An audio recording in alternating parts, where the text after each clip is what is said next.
Good morning, everyone. It is January the 17th, 2026. Today, the video I'm going to put up is you understand that I'm always talking about statistics, and I'm interested at the end of the year of the statistics coming out of crime and everything else. So today, the crime statistics have come out in the beginning of January here for 2025, which is very interesting because it's a much better review than what we've had. It's showing what I'm seeing and what I'm putting up on such things as the drug busts and stuff that are bringing the crime rate down. For another example, here in Ottawa, our murder rate has been going down, which is definitely a good sign that things are going in the right direction, but it's been difficult getting there. And we're still waiting, of course, for the bail reforms and that from the federal government to kick in, and they're still going through Parliament. So we're hoping that by the end of January, by the end of this month, when Parliament gets back to sitting again, that these reforms will be going through Parliament and getting passed, so that hopefully this will also help to improve statistics going forward.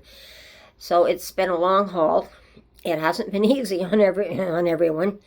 The pandemic, as I said, has certainly interrupted everything, and a lot of this statistics are showing even back into when the pandemic was in full swing on us, and what was happening there as well. So you can see the improvement over time, that we're cracking down on it.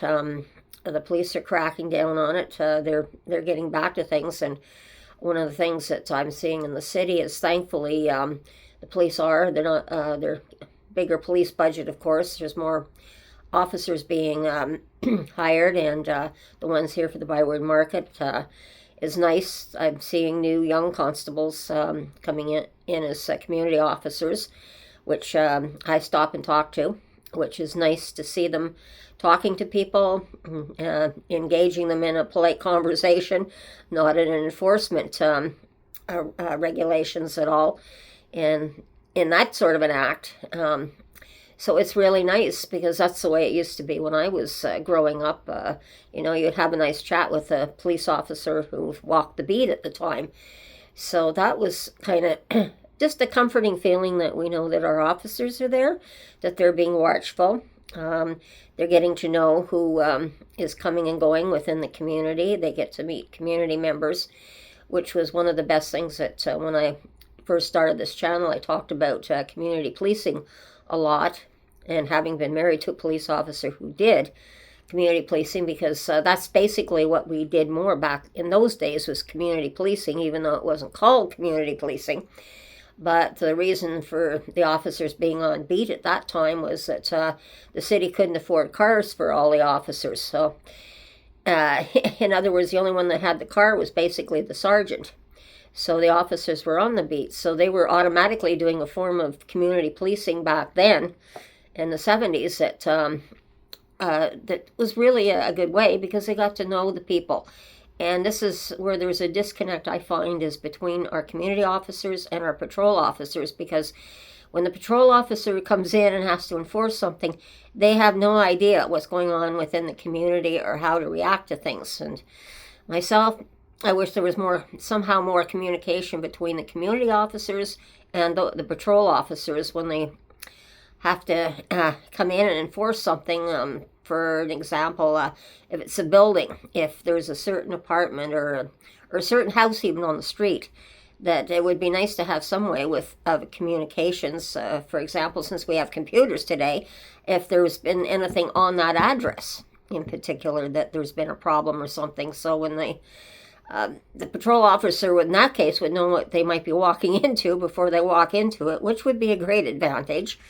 And plus, if the community officers were notified and there was something, and it was, say, a mental health issue, then that could be quickly resolved, and a mental health worker could come in and deal with the situation. So I see this would be a positive thing, communication, in my books, from what I've seen over the years, and what I've experienced firsthand, just sneaking on the beat, as I've often said with my first husband, the police officer, because I got to get a lot of on the job, unofficial on the job training is what I call it. And it came in handy what I learned just from observing the officers on the beat.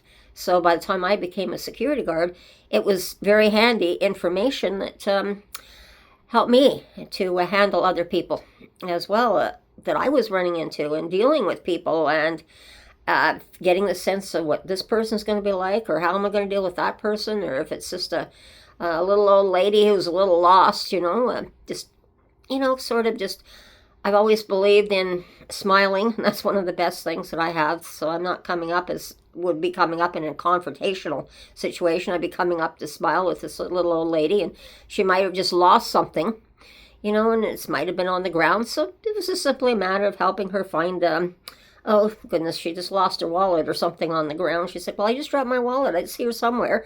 Or did I? And then realizing she might a little bit in a little dementia, and then her wallet might be actually in her purse, and she doesn't realize it. So it's more of that type of community policing where it's not enforcement, it's actually helping people. And I know a lot of the young officers that come on when they come on the police department, that's what their main objective is. They want to be out there and help. So I'm just going to kind of leave it there today and let everyone watch the video and see the statistics. But everyone, have a nice day. Enjoy yourself. Winter's here. Winterlude's going to be coming up here shortly too. And be safe. Watch your surroundings. And we'll talk again soon. And bye-bye.